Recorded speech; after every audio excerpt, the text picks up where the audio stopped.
நம்ம செய்கிற 3 சின்ன விஷயங்கள் நம்ம மவுத் ஆனதுக்கு அப்புறமும் மற்றவங்களுக்கு யூஸ்ஃபுல்லாக இருந்துச்சுன்னா, அதோட உண்மையான லாபம் மறுமையில நமக்கு தான் திரும்பி வரும். கேட்கவே ரொம்ப இன்ட்ரெஸ்டிங்கா இருக்கு. நபி ஸல்லல்லாஹு அலைஹி வஸல்லம் சொல்லியிருக்காங்க, தொடர்ச்சியா செய்ற தான தர்மங்கள், மத்தவங்களுக்கு யூஸ்ஃபுல்லா இருக்க கல்வி, நம்மளுக்காக பிரார்த்திக்கும் நம்மளோட சந்ததிகள். ஃபர்ஸ்ட்டு தான தர்மம். நம்ம பள்ளிவாசல், ஸ்கூல் இவங்களுக்கு உதவி செய்றது, இல்ல நம்ம ஏரியால ஒரு தண்ணி, கரண்ட் பிரச்சனை இருந்தா அதுக்கு ஹெல்ப் பண்ணாலும் அதான் சதக்கத்துல் ஜாரியா. 2வது கல்வி.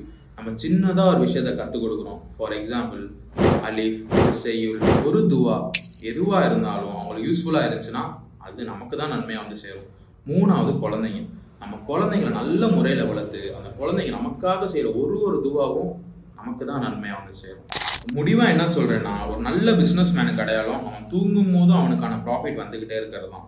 அதே மாரி ஒரு நல்ல மூமின்கான அடையாளம் அவன் மவுத்தானதுக்கு அப்புறமும் அவன் பேர்ல நன்மை வந்து சேர்ந்துகிட்டே இருக்கிறது.